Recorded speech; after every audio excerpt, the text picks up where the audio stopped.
This video does relate to Formula One, but I'm going to show you a few clips first. So let's just play the clips before we do anything else. When this loads up. You may have noticed I haven't said much about the Epstein files. It's not because I don't care. Quite the opposite. It's that when it comes to kids, I care so much I rapidly get to a place where I simultaneously can't find the right words while my head fills with all of the wrong ones. Not words that are incorrect, but words that I fear would get me on lists. But no matter how hard it is to talk about this subject, my head keeps coming back around to the fact that the challenge of discussing this subject pales in comparison to the challenge of living with what those victims experienced. And while I know this topic elicits an enormous volume of vapid clickbait misinformation being spread by people eager to get views on this incredibly important but also incredibly sensitive subject, I think I've finally realized how I can talk about it in a way that might be a little bit productive. And it has to do with the class of people involved. Let me put it like this. When I watched the movie Taken, I was led to believe that everyone in the theater agreed that Liam Neeson was the good guy. But as we look at these files and the people that are in them and we look at how the public is responding, I'm starting to realize maybe 15 to 20% of people disagreed with me. Like with so many things we're experiencing together in the United States, it seems like the people we were led to believe were a fringe minority actually make up a large enough group of people that we can't just ignore them. So when we look at Abu Dhabi 2021, what we can see from the statistics even on this channel is between 7 to 10% of people that come to this channel are here to specifically come to undermine it. I'm trying to expose the true reality of what is a global fraud perpetrated by the billionaire class, supported by the media, supported by the government, the governing body of the sport. All of the teams involved, the billionaire teams that were aligned with that agenda, all remained quiet or were complicit. And what should have been mass outrage at the fact that that's what they did to us all, the statistics from my channel are that 7 to 10% of people, they like it. They like it. It fits their agenda. And what he's saying is, when we look at the film Taken with Liam Neeson, well, yeah, there's probably 10 to 15% of people that get off on that, get off on the idea of being one of these billionaires able to bid for children to use them as sex slaves. It's a fucked up world we live in, isn't it? Let's carry on with this. People who look at men in power abusing and exploiting the vulnerable, and instead of feeling the same sense of overwhelming, blinding rage I feel in my chest, they feel some kind of envy. They crave that sense of free, virtually unlimited power that it seems these corrupt billionaires cannot get enough of. In fact, I'm starting to come to the realization that there is a ruling class that has been so thoroughly steeped in privilege and unimaginable wealth that they've become numb to it, like any addict would. And instead of realizing that the insatiable pursuit of power is not the thing that will bring them joy, they've convinced themselves they have to get progressively more and more extreme in order to feel anything. And because yeah, so they own a global sport and they manipulate it, and they just take the piss out of us. They laugh at us, they defraud us, and they manipulate it, and then they see the chaos it leaves. They present us with an injustice. They present us with something that is fucking outrageous. And they go, oh, well, there's nothing you can do about it. We're going to use the media to lie about it, so you're not even going to understand. The majority of you are that thick, you're not even going to fucking understand, and you're not even going to be bothered because you'd have moved on to the next thing. This is the society that they've created, and they are indoctrinating people with their media after they do it to us.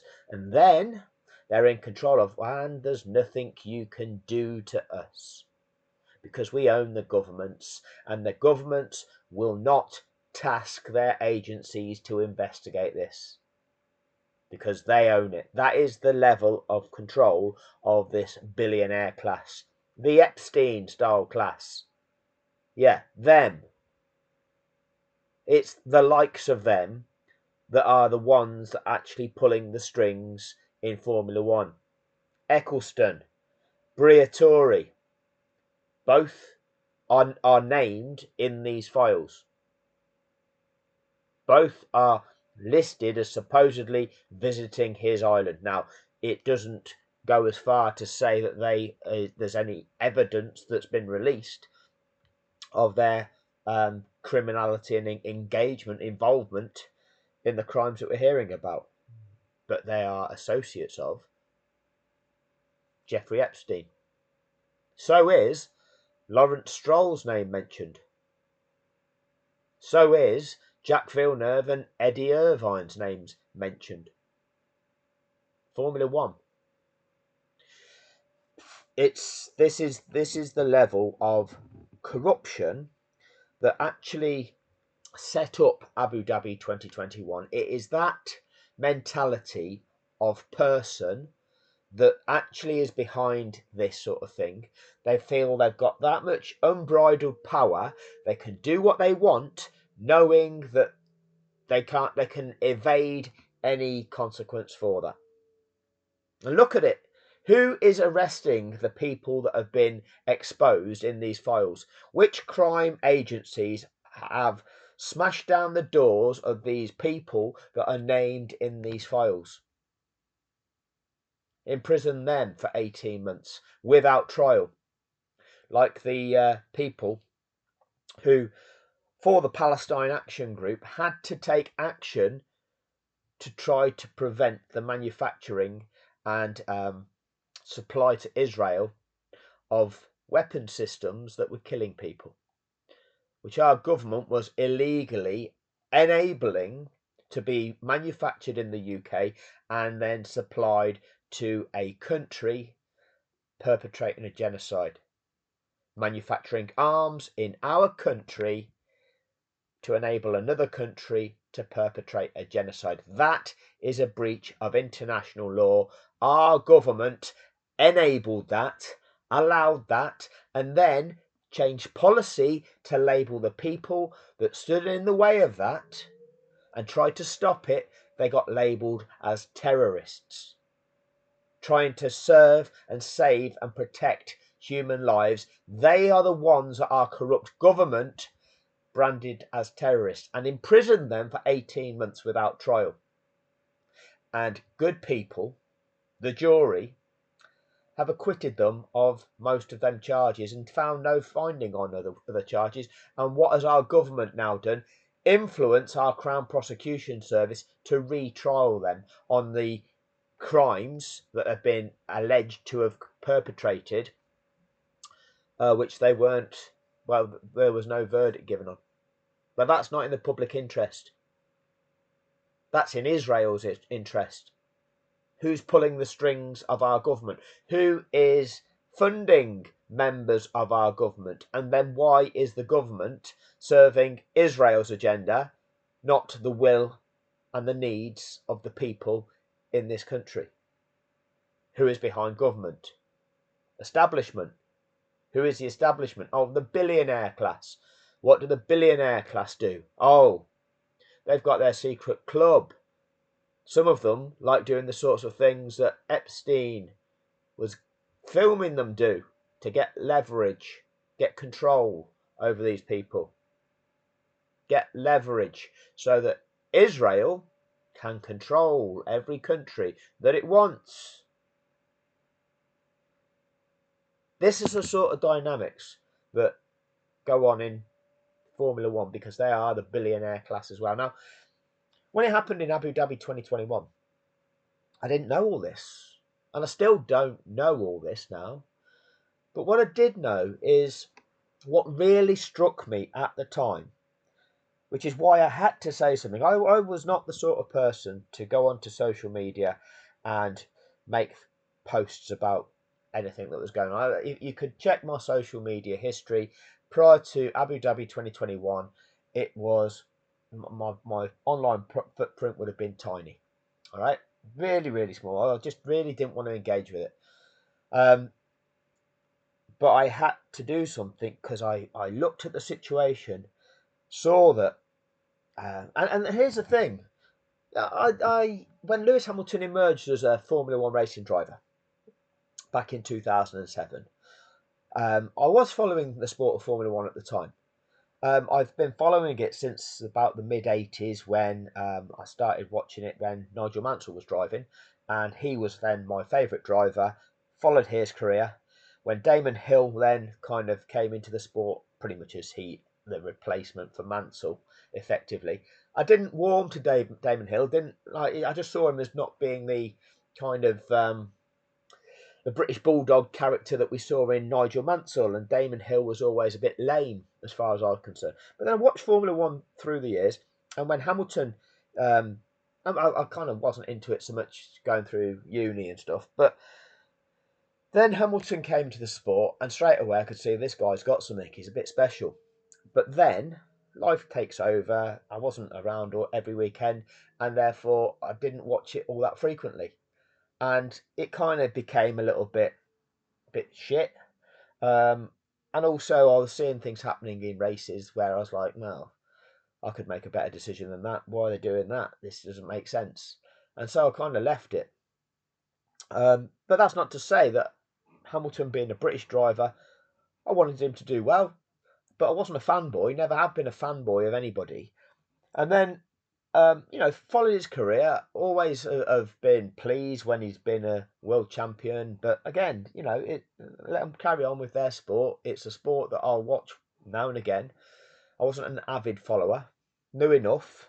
Um, Background of the things I've done in life has given me an awareness. The way my brain works on certain things makes me able to kind of understand a lot of it, um, different aspects more than others.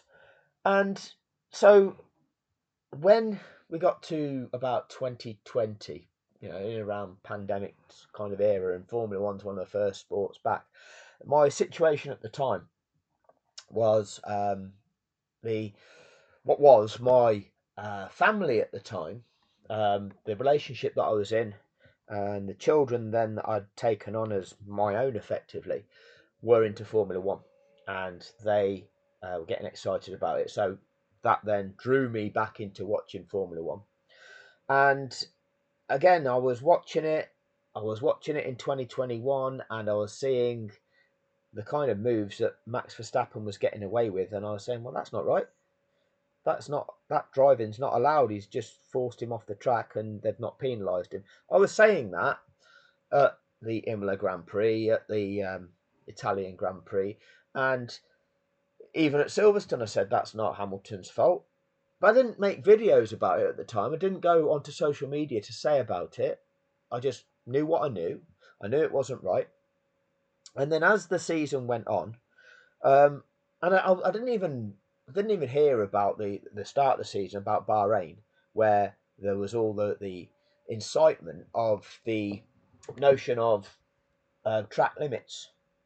But you look back at that, that is really the narrative of the season. Incite people. It is the creation of conflict and so-called controversy to really incite people with yeah, but that's an injustice. He shouldn't have been allowed to do that. And the others go, no, that's allowed. That's what he said was possible at that event. But Red Bull played into that, and it set everything up to actually entrench the conflict, which is what they created. And then they enabled that all season by enabling a style of driving where one driver was always getting away with illegal driving. The sport was saying, yeah, that's fine. And those that have been watching the sport for a long period of time know it's not. And the same guy was always the victim of that. And as the season progressed, it kind of entrenched it where you're almost like, well, it got to Silverstone, and I'm not interested in crashing in Formula One, but it got to a point where it's like, well, good. It's about time that he realised that Hamilton shouldn't be backing down all the time. In the early stages, it was a case of why is Lewis Hamilton actually kind of leaving the track here? But then you think, actually, why should he be involved in a collision where he doesn't know the outcome of it? He could get injured. And also, that could really it's likely to put him out of the race. And therefore, he's taken the more pragmatic approach of taking evasive action keeping himself in the race in the hope that he can still finish the race and score points, and maybe get an overtake later on in the race and still beat the guy.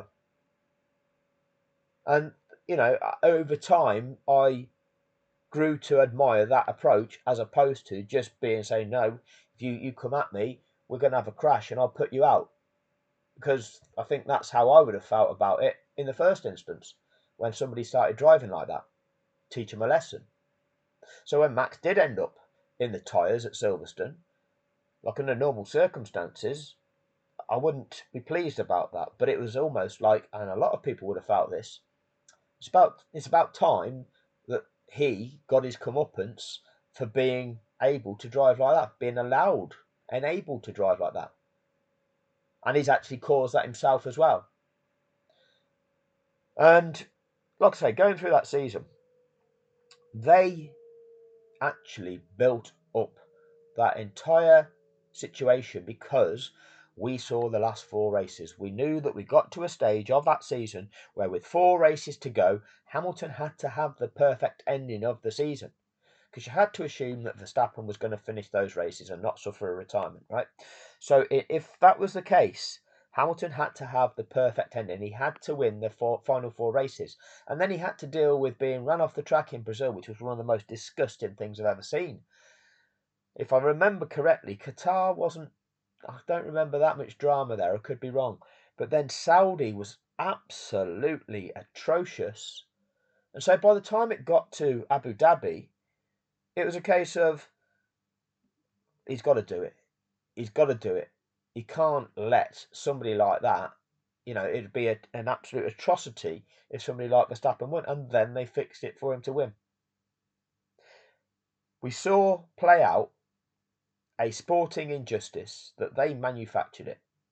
Initially, again, watching it, didn't clock on to the fact that they were scripting everything, essentially. When they were accusing Lewis Hamilton at the beginning, he's got to give that place back. I knew that was wrong. But there was no action, so you just forgot about it. When they pitted Lewis Hamilton a lap after Max, I was like, well, what are you doing that for? But you just carried on watching it. Then you see the situation with Perez, and I was like, well, he's not allowed to drive like that. And I also thought, well, if you'd have pitted him differently, you wouldn't have put him in that situation. Virtual safety car happened. I didn't think much of it at the time. Didn't think much of it. But then, going back, you think, well, what they're doing, they're creating the drama that's continual through this entire event. Then you see the Latifi crash, and you think, oh, here we go. Here we go.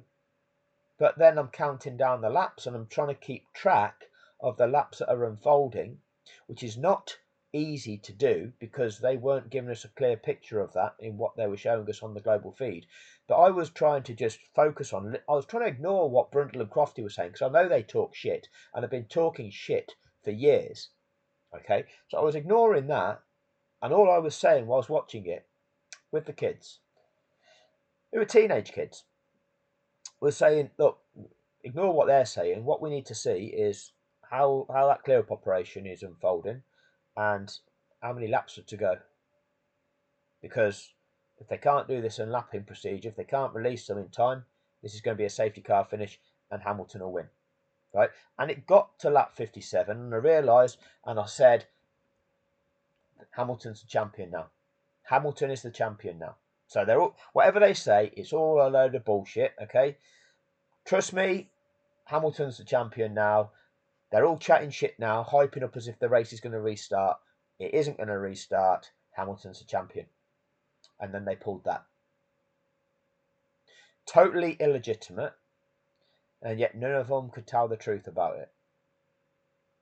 So what's happened is the sport has committed a crime by breaking the law.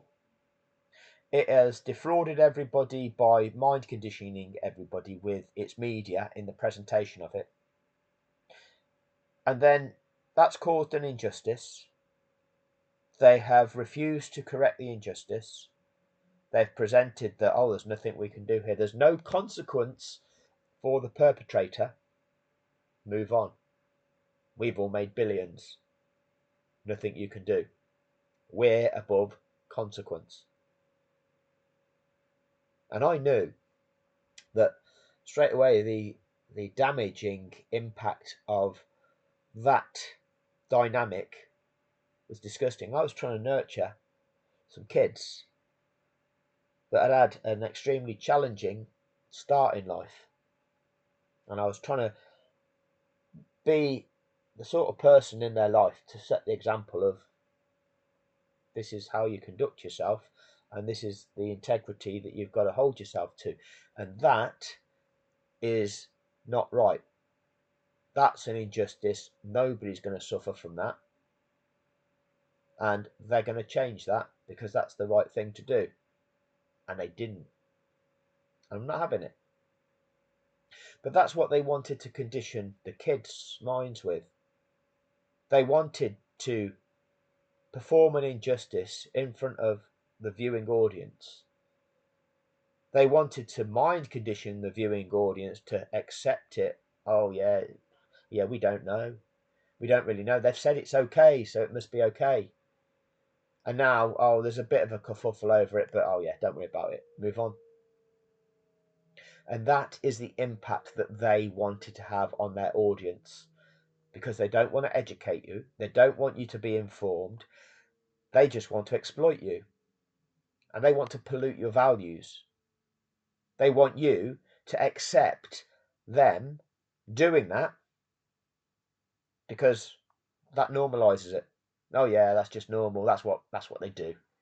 Yeah, we know these people in power are corrupt. Yeah, and nothing ever gets done. Never mind. That is what they want. They want it such that everybody is just resigned to acceptance. Yeah, we know that government's corrupt. We know that the government will just give a £250 million contract out to their mates. Yeah, we've seen it happen so many times. Nothing we can do. Move on. Let's just carry on enjoying our life. But that, when people behave like that, they don't realise the impact it is having on their life. They don't realise quite how much these things all adding up have a massive impact on all of our existence, and how much we're all being exploited by it. How much the cost of our existence is, which enslaves us all and takes away our human rights. It does. That exploitation of us is a breach of our human rights. That's defrauding us. That is them exploiting us, defrauding us, lying to us, extracting from us to enrich them. We're all the victims of that. That's just that dynamic of that event that was sold to us. That happens with everything. The billionaire class essentially rape us by exploiting us in every possible way. And that is so damaging for people's values and for the future. For not only just us, but for all of our children and their children and every future generation. And it was that event where I got that level of responsibility in life.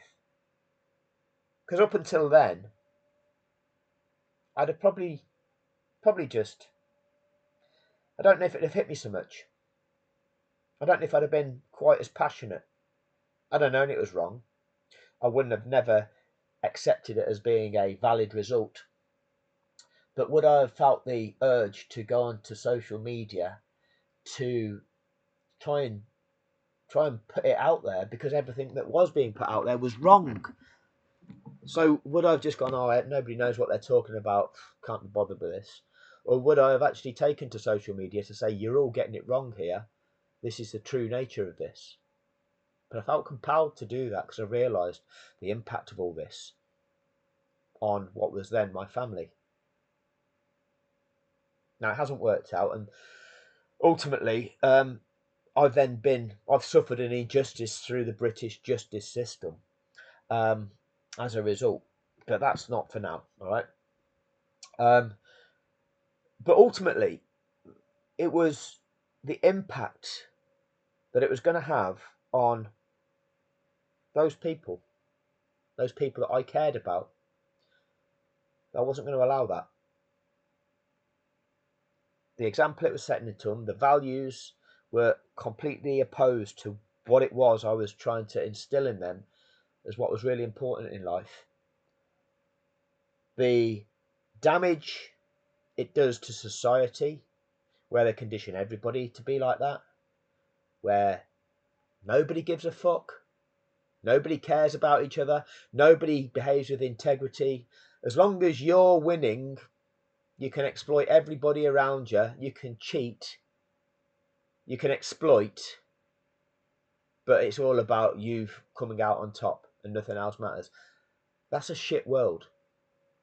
That is a shit world where friendships aren't friendships. It's all fake. And if you see value in that, if you get off on that, if you actually feel any sense of kind of gratification out of that, you're just a cunt of a human being. You don't actually then have proper meaningful relationships because you're more concerned about yourself than anybody else. But that's what they want to condition people with.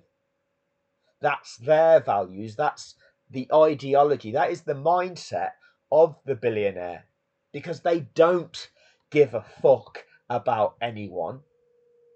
And they want to transmit those same values onto everybody, because if they can get away with doing that, they get away with doing what the fuck they want without anybody holding them to account, because nobody gives a fuck. Oh, whatever. And that is why Abu Dhabi 2021 is so important and needs to be used as an example, because it encapsulates in an event that we can evidence the things that are going on. Because many of the things, much of the corruption that takes place in the world is inaccessible to us unless we are actually party to these contracts that are awarded, unless we're working within departments of government and actually understand what contracts are being handed out by the government, to whom, and what the process is. We don't understand the levels of corruption and how the government ministers are corruptly operating to hand out these contracts to their chums. That becomes hearsay, okay? That we have to rely on second, third hand information. This is something that we all witnessed with our own eyes, with what they showed us on the TV. And when you break that down, you can demonstrate it to be lies. With the other views that we can access, you can demonstrate what's really going on. And you can't actually do that with so much of the corruption that's going on, because it's done in secret, behind closed doors. Although people do have leverage over one another, where they'll have the evidence just to bring it out that for future. Oh, yeah, remember that thing there that you did corrupt? Well, I've always got that on you, so you're now going to do this for me. It's leverage over each other, but still people, it's a dog eat dog world. It's a shared ideology, people that want to exploit each other, but understand, well, yeah, I made a few billion there, you're trying to screw me here. But they're still sitting in the positions of power and wealth. That's the game that they play. That's the game that they're playing at their level, because they're all exploiting us at our level.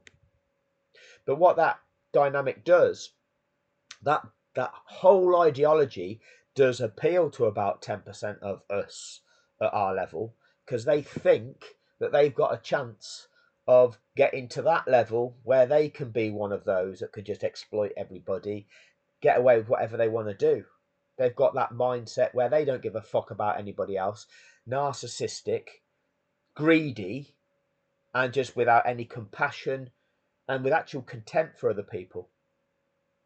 No respect for other people, and just willing to break all rules, break laws, not give a fuck, not care in any way about the impact they have on anybody else, not care about the injustice that others suffer, and just fuck it because they only give a fuck about themselves.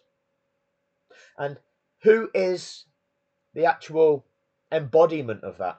And the embodiment of that in sport is Max Verstappen, the poster boy of the cunt child. And it's all part of the dynamic. The billionaire class know that that is what it is. They know what kind of conflict it creates. They know that there'll be a section of the population that'll idolise him for that, because they'll have that shared ideology. And they'll know that there'll be others that will despise that. And that's why they enable him. Because that just angers people. And that anger enriches them. It produces extra engagement that they profit from. It's completely manipulated, and it's all about exploitation by absolute evil. Evil. Evil with absolutely no humanity whatsoever. I'm going to carry on playing some of this video. Because these people live in a collective community where they write their own rules, they can perpetually stay above them, which only fuels the speed and intensity of their abhorrent pursuits as they slowly begin to believe that they are not human, they are gods, immutable and infallible. What's Formula One done? Liberty Media acted like they're untouchable. The FIA acted like they're untouchable. Sky Sports F1 and all other forms of media acted like they're untouchable. All the Formula One teams with billionaire owners, untouchable. Do what we want. All party to the global fraud, no consequence from. None of them give a fuck about, oh, we care so much about the fans. We care so much about you, the fans. You care that much that you fucked us all. And people will say, well, just don't watch it then. And the reality is, I don't watch it for enjoyment because I know that it's all bullshit. The only reason that I'm watching it is now as a tool to try and further expose it and make the videos that I do. Because the reality is, I will make the videos that I've made about Abu Dhabi 2021, and there's probably, they can all be encapsulated within probably 20 videos. And obviously I've made 800 videos. But we could probably condense all that material down into 20 key videos explaining all of the dynamics of it and evidencing all of the dynamics of it. But the trouble is, you make those 20 videos, you put them out there, and then what will happen is they'll get 2,000 views each, and then they'll go dormant and will never be seen again. And then that's it. So the way that they make you do this is they make you have to continue to create the content, to continue campaigning, and you get more visibility at the weekends of the Grand Prix when more people are looking online for Formula One news, and that's where you then get more views. So that's what I've had to do. Not because I particularly want to engage or aid Formula One by even engaging in the space. It's the fact that I have to do it that way in order to try to reach an audience, in order to make people start to see what was really going on. So, unfortunately, it's not just a case of, well, just walk away from it. Because if you just walk away from it, you don't change it, and what they set out to achieve in 2021, well, they never get a consequence for it. We need to use this to wake the world up, and we have to keep going with it until we wake the world up. People are starting to wake up. People are absolutely outraged by the Epstein situation. And you look at the way that's come about. How long have we known about Prince Andrew and what the allegations made against him, of him having sex with underage girls? But I think the way that was put to us initially in the media was he was having sex with a girl that was in the region of 15, 16 years of age. Okay? And that, to some degree, will sanitize it to some. Okay? Because when somebody's going like, oh, the legal age of consent for sex in the UK is 16. So if she was about 16, if she was 16, then is he doing anything illegal? Will be the attitudes of some. Okay? I mean, this is a grown man fucking getting off on what is a child. All right? That's a fucked up mentality. Let's be clear about that. But there'll be people saying, well, it's a legal age, so nothing wrong there. I can't remember, to be honest with you, whether it was the allegations were that she was 15. I can't remember for sure. All that we knew is these royal fuckers, right, are getting up to some dirty shit, but we're not surprised about that.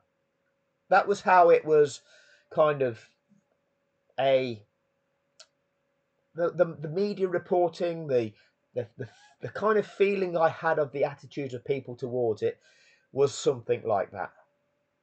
But now we're getting the things that are emerging on some forms of media saying that these are fucking small children. These are babies. This is proper level paedophilia. This is torture. This is murder. This is using children of ridiculously young age as sex slaves. This is rape. This is sex trafficking, exploitation of children and women and men by these fucked up people that get off on all of that. What the fuck? What the actual fuck? And people are starting to wake up to that now and realise that those who control the dynamics of the world we live in are fuckers like that. And we've enabled it. That's been going on for centuries. Fuckers above the law, above retribution, above consequence, doing what the fuck they want, exploiting people. And you can think that it doesn't affect you. But what if it did? Those children that have been raped, that have been exploited, that have been tortured, that have been killed, they were somebody's sons and daughters. They mattered to somebody. And they didn't matter to these cunts, the billionaires. What are they treating them as? How the fuck can you be in any way fucking engaged in that sort of thing? How are you not fucking physically sick at the even thought of that type of thing even taking place? How do you not even want to just fucking get every single one of them and literally fucking smash the fuck out of every single one of them so that there's nothing left of them? Smash the absolute fuck out of every single one of those bastards that is involved in that. Because that's what we need to do. We need to wipe out every single one of those cunts who is like that, because they're not part of humanity. That's beyond fucking... That is beyond rehabilitation. Beyond rehabilitation. There needs to be an example set. But who's doing something about it? Who's doing anything about it? Which governments are tasking their crime fighting forces, their police force, to go and arrest and charge these people who are appearing in these files, where the evidence will be the images of these people engaged in these acts, where the evidence will be these people who are named in emails discussing what it is they're engaging in. And who's doing anything about it? The billionaire class. What is being done to them? Are they still above the law? What the actual fuck? And like I say, I didn't know this at Abu Dhabi 2021, but I did realise the notion of, if you tolerate this, what we're going to do, we're going to end up with a completely degenerated fucking society whereby there's no rules. Because if there's no consequence for breaking the rules, then there's no justice. And if there's no justice and there's no consequence, then who's going to give a fuck? And therefore, it's just like, well, let's not give a fuck. The only way you fucking win in life is just by breaking the rules and exploiting everybody. There's nothing to do with about fairness and respecting people. And part of my life was working in a secondary school, trying to educate and nurture somewhere in the region of 2,000 kids, where I was trying to impress upon the kids the notion of how much sport can be, the values of sport are values that should translate into what you should take into your life. The notion of sport in fairness. Okay, excepting these are the rules that we play by. You're trying to outperform them to achieve the aim of victory, but they're trying to do the same to you. So for you to become the winner in this contest, you've got to try and elevate your level to get the best out of yourself. But you've got to also respect the fact that they're going to try and do the same as well. All right, they're going to try and beat you, but essentially the same as each other. Right, you are the same thing, because what you're trying to achieve is exactly what they're trying to achieve. So you're no different. All right, so what you do, you give your best of yourself. You do whatever you can do within the rules to outperform them, overcome them. But when the contest is over, you shake their hand and you respect what's happened. You can be proud of yourself if you've done enough to win that particular contest. And if they've overcome you, you congratulate them, you respect what they've accomplished, and then you reflect upon that and work out how you can improve to give yourself a better chance when it happens again, how you evolve, how you grow as a person. And what that does also, it builds respect for others, the abilities of others, the approach of others, the way that others conduct themselves.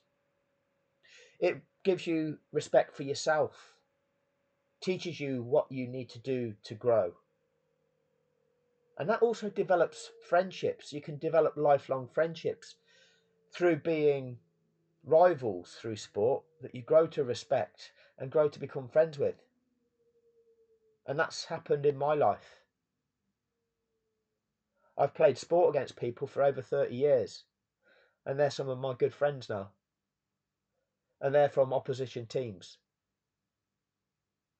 And this is the value of the notion of sport and sporting fairness. And they just fucked that. They just fucked that. And it's like, fuck you, everybody. It means nothing. Just fuck everybody else. Fuck the rules. As long as you're winning. Fuck everybody else off the track. As long as you're winning. The rules don't apply to you. We'll fucking ignore the rules for you. You win. No consequence. The fact that they've been fucked, fuck them. And they're the values that they wanted to give to people. Because that is their values. That is the values of the billionaire. You only become a billionaire if you're exploiting. You only achieve billionaire status because of your company being valued on the grounds of what profit it can achieve. And if you're achieving that level of profit, it's because you're exploiting. You're being able to produce something that you're actually putting in such a profit margin that you're profiting to that level. You don't need to do that. But what you're doing, you're exploiting everybody for your own self-interest. That's the fucking attitude that they have. Because they don't give a fuck. They're quite happy to set the price of everybody's existence for the things that we need. They do not give a fuck. It's all about them. As long as they can have 20 Bugattis and 50 houses around the world and however many £1 million yachts and any piece of flesh that they want, they don't give a fuck. They don't give a fuck.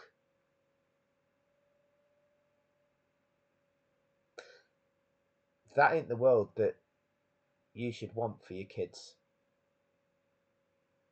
That really isn't.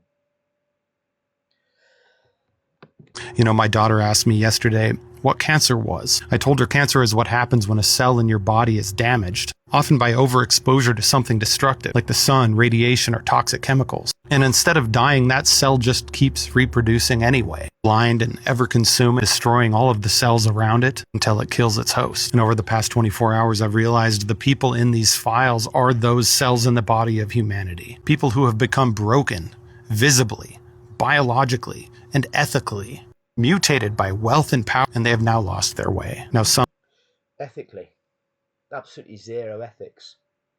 people in that ruling class might be able to be saved, but for far too many, including every single person who committed a crime in these files, they are too far gone. I don't know what the solution is, but I know that we will not get to a better place until every single one of these people is removed from power and locked up forever.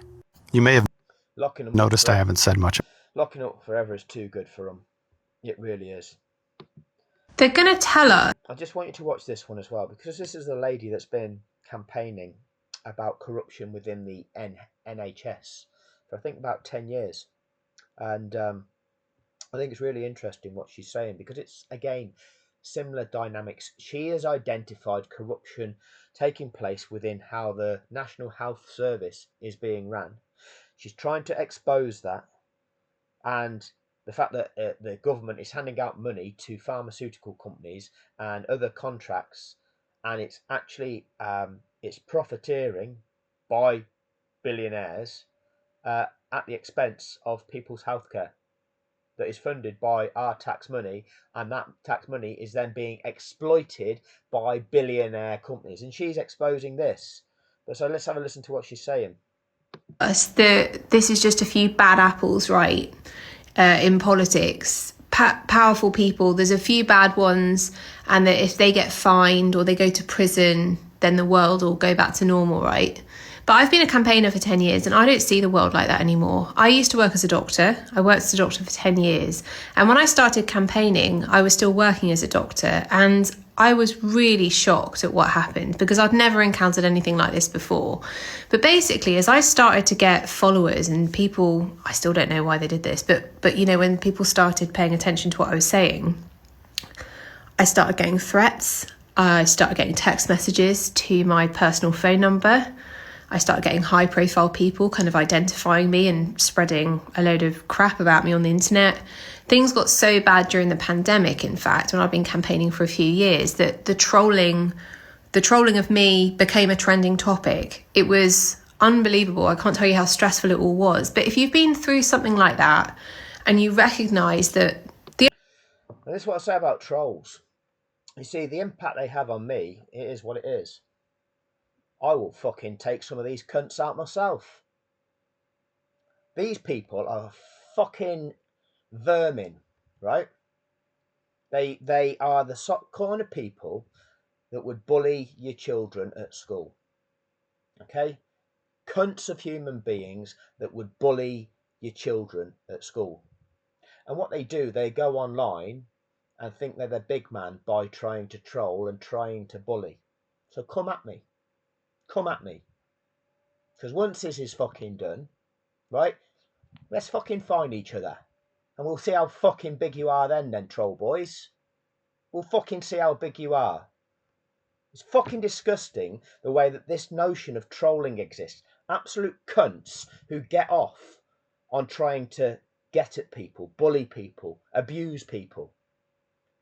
But what do they do it for? What's their agenda? What's their agenda? What's in it for them? Sadistic cunts who like to abuse. Oh, who else likes to do that? Same ideology. Same sadistic mindset. Cunts of human beings. Oh, and they happen to be Max Verstappen supporters. Look at the crossover.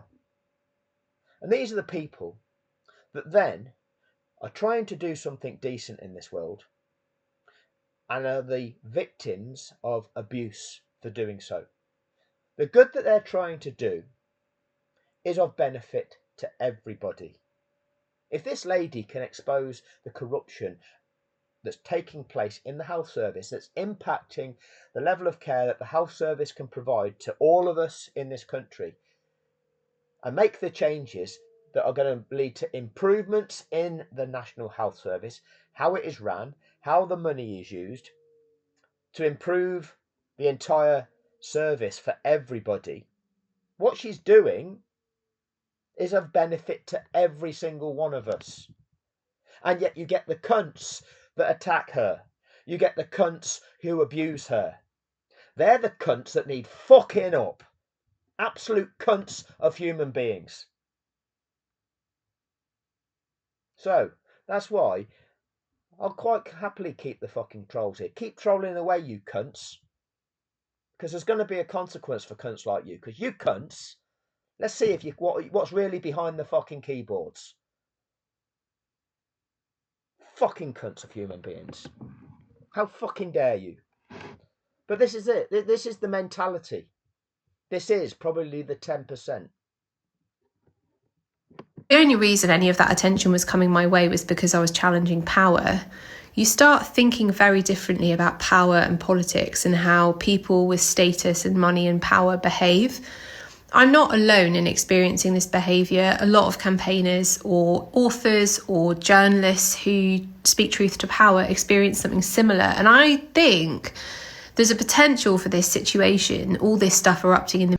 So again, does power pay for that to happen? Do they have their little army that they fund to abuse people, to try and attack people, to try and impact people with negativity, because that's the kind of sadistic cunts that they are? Do they fund troll farms that people will happily troll away on because, oh, they're getting their reward, from the billionaire? Well, they're serving the purpose by being a cunt. Yeah, mercenaries do a lot of shit stuff for money, don't they? Others have just sadistic little wank rags that like Max Verstappen. We'll carry on, sorry. They're going to tell us that this is just a few bad apples, right? In politics. Powerful people, there's a few bad ones, and that if they get fined or they go to prison, then the world will go back to normal, right? But I've been a campaigner for 10 years and I don't see the world like that anymore. I used to work as a doctor. I worked as a doctor for 10 years. And when I started campaigning, I was still working as a doctor. And I was really shocked at what happened because I'd never encountered anything like this before.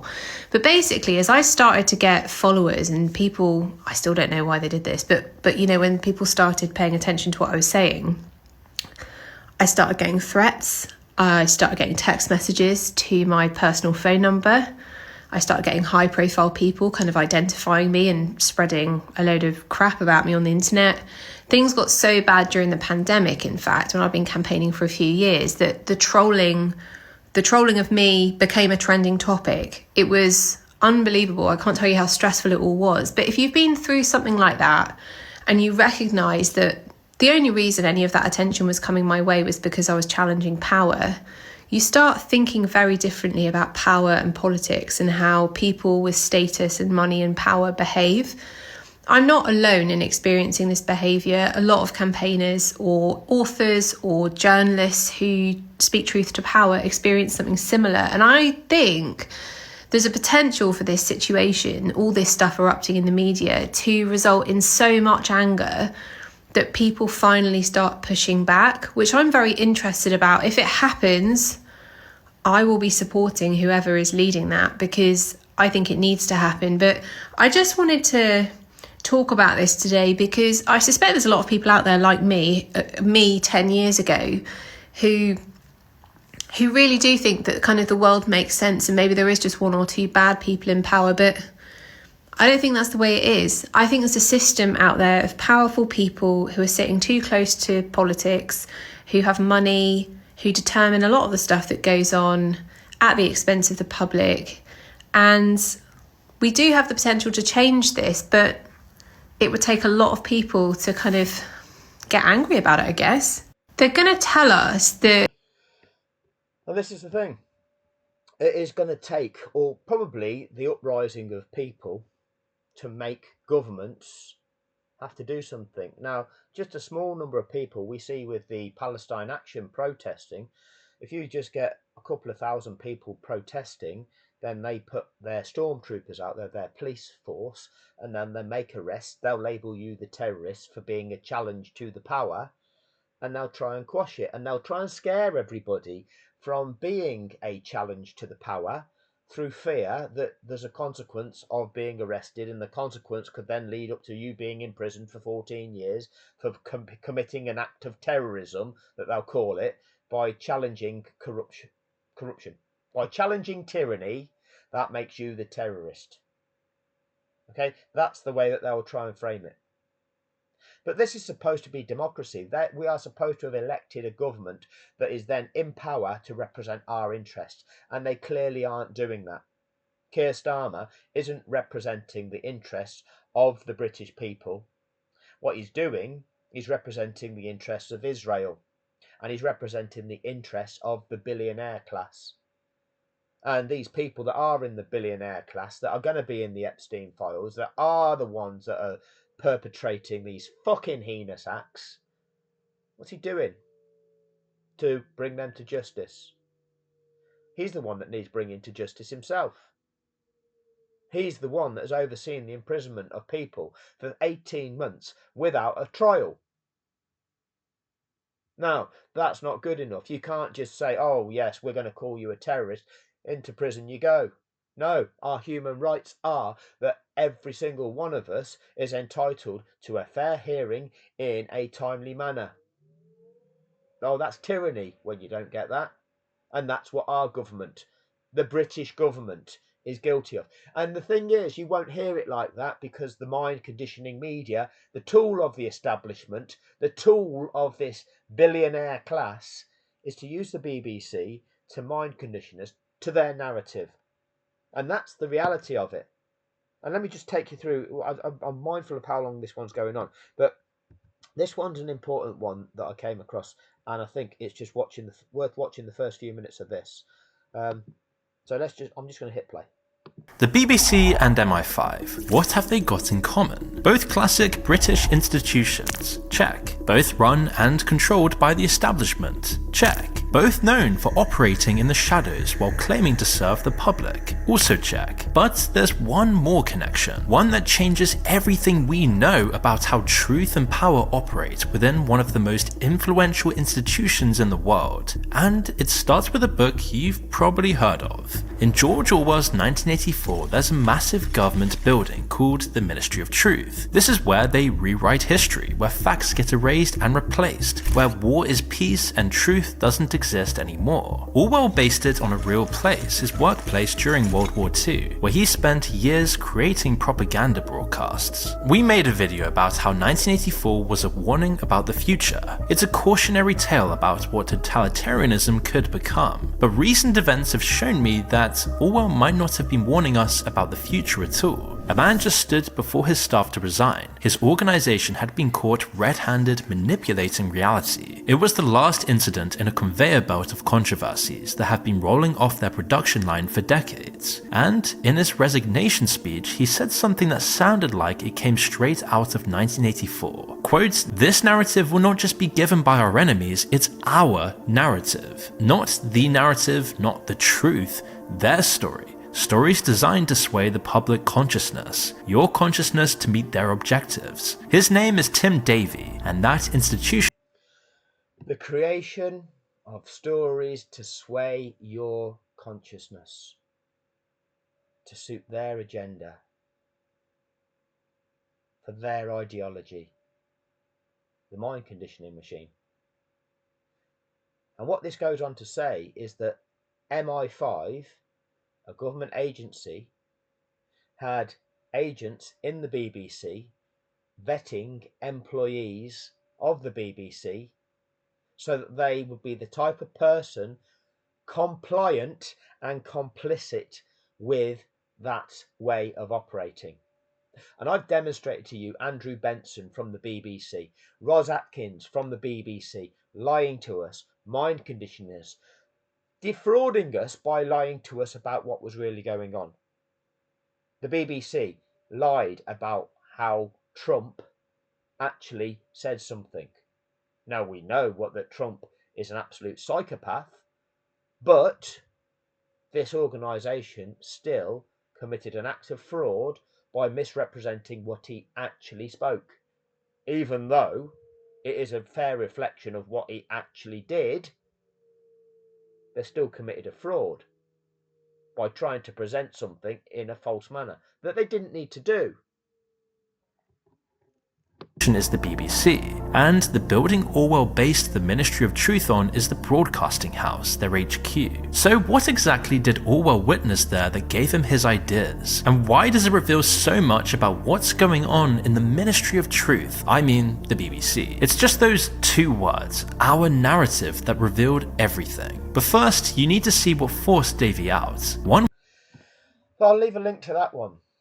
And you see, where we say it's our narrative, we look at this notion of, we'll call it establishment, the established wealth, those in the billionaire class that do actually rule, make all the decisions. The government is a facade.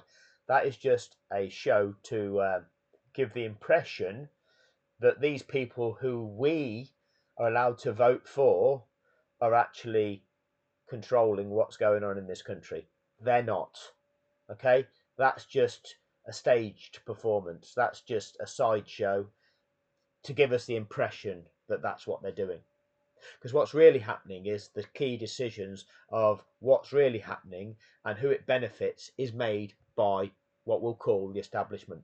And the tools that they have at their disposal are the media, so that the media informs us about it the way that they want us to believe it to be. And again, you take the Prince Andrew situation.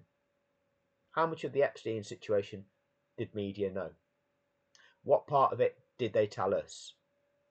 Just like several years ago, the BBC had a presenter called Jimmy Savile, a paedophile, a serial sex offender, who many at the BBC knew exactly what he was, knew exactly what he did, and they kept quiet and covered it up, aided and abetted his criminality. What did they do? Oh, he was a tool of the establishment. His role was to keep your eyes entertained. Oh, Jimmy's a great bloke. He's one of the institution, isn't he? He's one of the stalwarts he's one of the TV personalities of the last 30 years. What a great bloke. Does a lot for kids' charities. What a great bloke is Jimmy. Yeah, that's what the BBC harboured and didn't reveal it. So you've got the media machine. You have the court system. The court system. Legal. Okay? And this is where I keep saying about legal. Legal, right, is manipulation. It's where there's the notion of law. And what is the law? Well, the law is circumstantial. There's various different books on various different laws that apply here or maybe there, or maybe it could be this law or maybe it could be that law. And then there's case law, whereby if there's another judge that's made a ruling in another case in another century, then we might use that as the precedent to make the ruling for this case.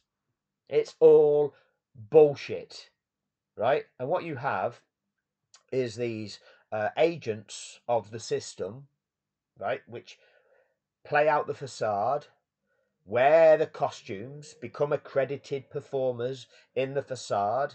You get the barristers wearing their capes and little mini wigs, and they are the ones that go, yes, my lord, yes, your honour, yes, ma'am, acting like the humble servant within the courtroom.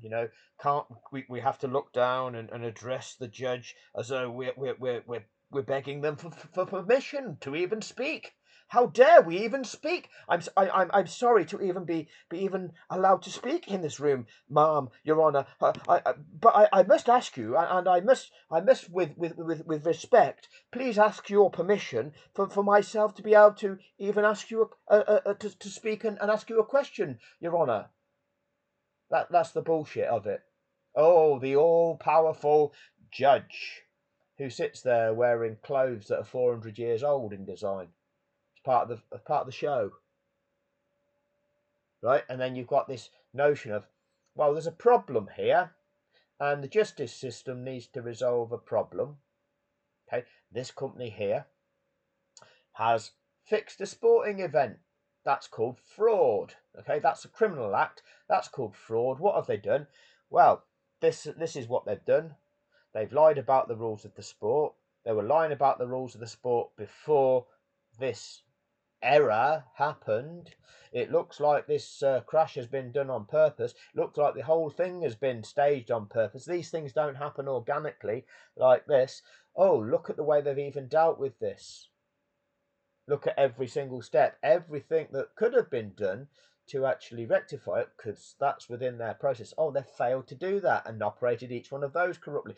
Oh, this is a clear sequence of events. That doesn't happen organically. That's a contrivance. Parties have conspired to achieve that. That is very clear.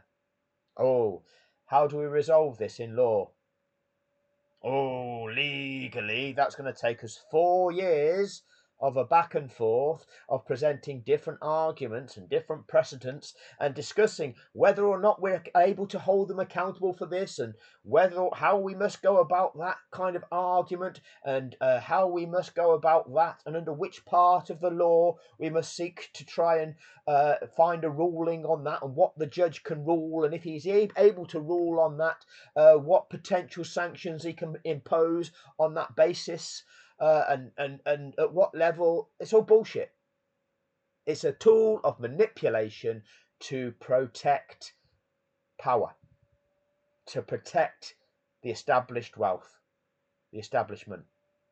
Now they'll apply those laws and those rules to us, but when you challenge power using that system, it's a manipulation. You have fixers fixing outcomes, serving the power.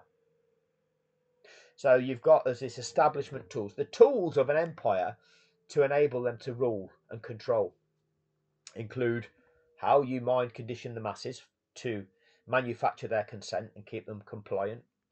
You've got the court system for how you apply the decisions, where you'll punish us and you'll absolve them. That's the way you manipulate that. You've got the government, which gives people the illusion of, oh, they're the people making the decisions for you, for the world that you live in. They're the people that are making them decisions. Blame them. But they're not. That's just a facade. You've got the stormtroopers. So if you do anything wrong, you set our little army of compliant people who will follow orders, and they'll be told that you're doing something wrong, you're the terrorist, so you're the one that's going to be arrested and imprisoned.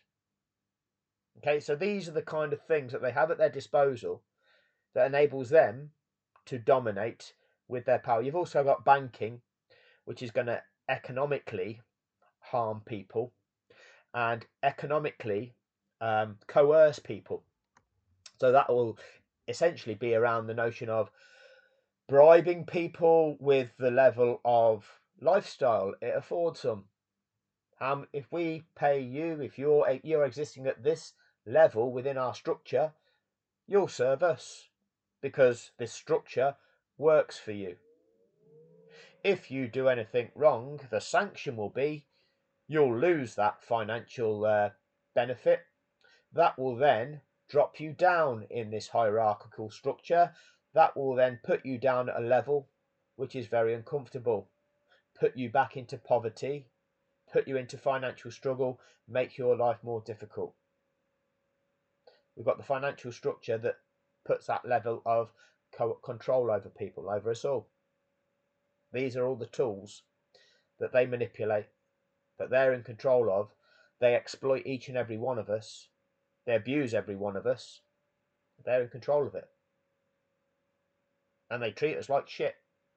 To them, we're nothing. We're absolutely nothing. We're scum. And they just treat it like a game. They do not give a fuck. Like that film Trading Places. Eddie Murphy back in the day. Tim Robbins, I think it was. Two of the city boys, two traders. I think they're actually bank owners. Have a bet for $1 that they can just destroy the life of somebody. That's the kind of cunt that we're dealing with. That's the kinds of cunts that just do not give a fuck about any one of us. There is loads more. I mean, there's loads more, but I'm mindful about how long this one's already gone on. But I had to start speaking about why this is so important. It's so important that we don't just be passengers at this stage. We can't just sit here and just see what happens, see what they're going to do, because nobody is doing anything. There is a way forward if the court system was not the corrupt court that I'm telling you it is. Now, I know firsthand from the injustice that I have been on the end of, and we'll get trolls that will try and present me as being a perpetrator of some description, or, oh, it's no wonder that you lost, and because you lost, now you're trying to say it's corrupt. I've had comments like that already. You've got no idea about the circumstances of it, and I can categorically evidence the true dynamics of everything, and it is out and out corruption from the UK judiciary. And the UK judiciary can, and the thing is, this is the power that they have. They can imprison me for saying that, but I have a case. They can quash that case because that's the level. That's tyranny. That is power. What if that applied to you? Would that be okay if that applied to you? This is what we're living within. But if it's not corrupt, everything I say is true, and it exposes them. What they've done is on par with the likes of the post office scandal. The corruption within our court system and judiciary is to that level. It is absolutely disgusting what His Majesty's Courts and Tribunal Service actually is. And there are absolutely thousands of people that are impacted in similar ways. The family courts are just, they're an atrocity. The number of people that are harmed by the family court, both men, women, and children, all harmed by a system of exploitation. Because when you find yourself the victim of this corrupt court system, you seek out other parties that have been impacted in a similar way, and you just find out how widespread this is. It is entirely corrupt, and who is doing anything about it? And how long does it take for anybody to do anything about it? Well, the lawyers aren't doing anything about it because they make a lot of money out of it. And the judges aren't doing anything about it because they're just lawyers that have jumped up to become judges, and they know how it works. And they then direct the game to enable the lawyers to extract the money. And then you get a bit higher level in the judiciary, and then you're one of the fixers of the establishment. You're one that plays out the facade, just like this Bernie Ecclestone, Felipe Massa thing. We've got a judge there that's just overseeing the facade. Can't identify simply, oh, Ecclestone, billionaire Bernie Ecclestone, that had got a suspended sentence for fraud. Oh, you've just admitted the other year that you actually covered up the Singapore Crashgate scandal. That's fraud. So now we've found out that you've committed that fraud. That means you go directly to jail. Yeah, that suspended sentence was on the basis of you not doing anything wrong in the next 3 years. Oh, we've found out that you're actually guilty of another fraud. Jail. You've defrauded. Who are the victims of that? Oh, Nico Rosberg, the other two drivers in that championship that finished below Alonso, when you didn't deduct Alonso's 10 points that you still got for being the still recorded winner of that event. The fact that you didn't disqualify that cheating team from that season's standing, that therefore didn't elevate the 6 teams below them in the championship, impacting the prize money for each of those 6 teams, impacting the annual bonus payment to each of the employees of each of those teams. Oh, there's a lot of damage done here. There's a lot of impacted parties. They've actually had their lives impacted by a fraud. But the judge can't identify that. Instead, they'll write a 225-point document in old ladies' language that nobody can understand, using words that nobody uses, the people just switch off on. They're like, what's going on here? Oh, yeah. You won't even get 0.5% of a population reading it. And they know that. And that's why they do it. They try and send you around in circles in a maze. Oh, you wouldn't be able to understand. You need legal advice. You need an expert to tell you. And so the expert then, oh yeah, you leave it with me. You wouldn't understand it. I know how to do this. Just gaslight you. Manipulate the outcome. Oh yeah, that's what it is. Law's complicated. It can only be done this way in their system of manipulation. Now, if it wasn't like that, we could use the notion of law to actually destroy the billionaire class. But you've got to realise that actually law is their tool to protect them.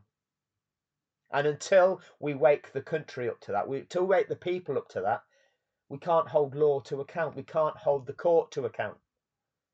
And then fixers will get away with fixing it and imprisoning us. So, there's a lot that needs fixing, and we need to get onto it.